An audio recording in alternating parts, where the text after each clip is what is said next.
Shalom, selamat pagi Bapak Ibu, saudara-saudara yang sama-sama dikasihi oleh Tuhan. Selamat berjumpa kembali dalam Renungan Harian Toraya, edisi 7 September 2024. Kita bersyukur sebab Tuhan baik dan kasih setia-Nya tidak pernah berubah untuk selama-lamanya. Sebelum kita membaca dan merenungkan firman Tuhan pada pagi ini, mari kita minta kekuatan dan pertolongan kepada Tuhan. Kita berdoa. Di pagi yang indah ini ya Tuhan, kembali lagi kami datang menaikkan puji dan syukur di hadapan hadirat-Mu, di mana Engkau sudah menuntun kami dalam satu malam lamanya. Kami boleh beristirahat dengan tidak kekurangan satu apapun, sehingga di pagi yang indah ini kami boleh dibangunkan dengan tubuh yang penuh kekuatan baru yang asalnya daripada-Mu. Terima kasih Bapa di surga, saat ini kami akan membaca dan merenungkan firman-Mu. Kiranya Tuhan urapi kami dengan kuasa Roh Kudus-Mu. Inilah doa kami ya Tuhan, kami angkat kepadamu melalui anak-Mu Yesus Kristus, itulah Tuhan dan Juru Selamat kami yang hidup. Amin. Firman Tuhan yang akan kita baca dan dengarkan pada pagi yang indah ini terambil dari Matius pasal 15 ayat 21 sampai ayatnya yang ke-31. Berbunyi demikian, perempuan Kanaan yang percaya. Lalu Yesus pergi dari situ dan menyingkir ke daerah Tirus dan Sidon. Maka datanglah seorang perempuan Kanaan dari daerah itu dan berseru, "Kasihanilah aku ya Tuhan, anak Daud, karena anakku perempuan kerasukan setan dan sangat menderita." Tetapi Yesus sama sekali tidak menjawabnya. Lalu murid-muridnya datang dan meminta kepadanya, "Suruhlah ia pergi, ia mengikuti kita," dengan berteriak-teriak. Jawab Yesus, "Aku diutus hanya kepada domba-domba yang hilang dari umat Israel." Tetapi perempuan itu mendekat dan menyembah Dia sambil berkata, "Tuhan, tolonglah aku." Tetapi Yesus menjawab, "Tidak patut mengambil roti yang disediakan bagi anak-anak dan melemparkannya kepada anjing." Kata perempuan itu, "Benar Tuhan, namun anjing itu makan remah-remah yang jatuh dari meja tuannya." Maka Yesus menjawab dan berkata kepadanya, "Hai ibu, besar imanmu, maka jadilah kepadamu seperti yang kau kehendaki." Dan ketika itu juga anaknya sembuh. Setelah meninggalkan daerah itu, Yesus menyusur pantai Danau Galilea dan naik ke atas bukit lalu duduk di situ. Kemudian orang banyak berbondong-bondong datang kepadanya membawa orang lumpuh, orang timpang, orang buta, orang bisu, dan banyak lagi yang lain. Lalu meletakkan mereka pada kaki Yesus dan Ia menyembuhkan mereka semuanya.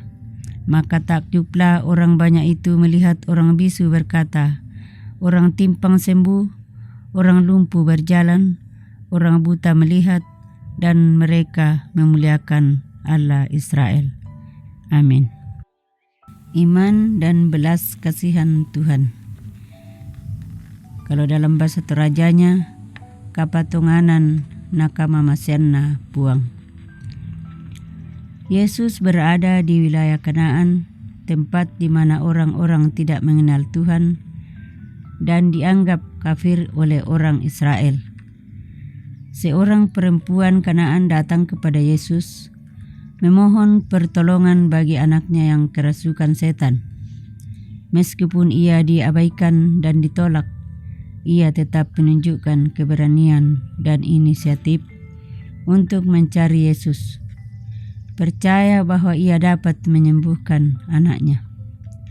Kita mungkin sering merasa diabaikan saat berdoa, tetapi seperti perempuan Kanaan ini, firman Tuhan mengajari kita agar seharusnya berani datang kepada Tuhan dengan keyakinan yang teguh.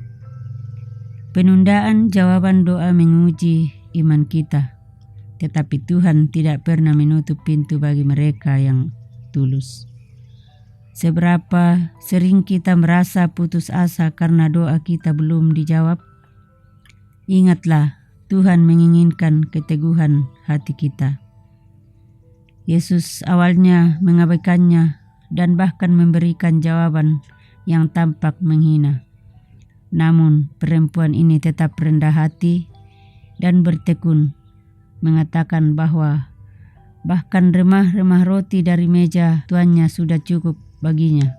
Keteguhan iman dan kerendahan hati inilah yang Tuhan kehendaki.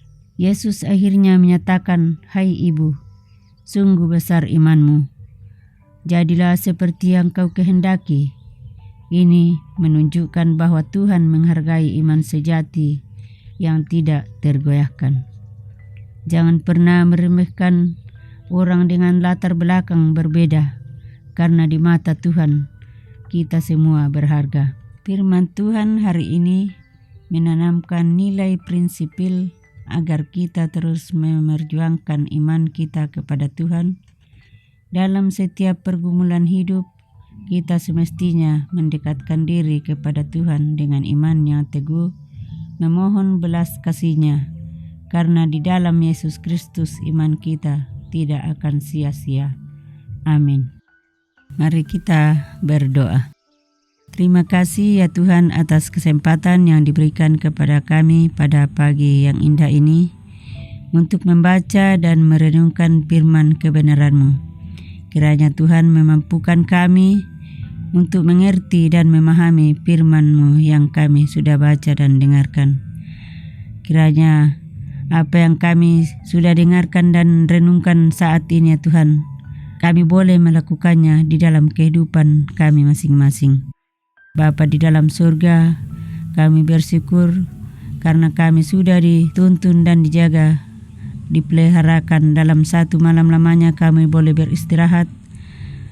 Dan pada pagi yang indah ini, kami boleh dibangunkan dengan tubuh yang penuh kekuatan baru yang asalnya daripada Tuhan. Dan kami akan melanjutkan aktivitas kami. Kiranya Tuhan memberikan kami kesehatan, kekuatan di dalam tugas dan tanggung jawab yang Tuhan sudah embankan kepada masing-masing kami. Berkati anak-anak kami dalam bangku pendidikan, dalam bangku kuliah, dalam pekerjaannya, agar kami boleh melakukannya sesuai dan seturut dengan kehendak Tuhan. Bapa di dalam surga, inilah doa kami ya Tuhan, doa ungkapan syukur kami yang kami angkat kepadamu melalui anak-Mu Yesus Kristus. Itulah Tuhan dan Juru Selamat kami yang hidup. Amin. Demikianlah renungan harian Toraya pada hari ini. Tuhan memberkati kita. Shalom.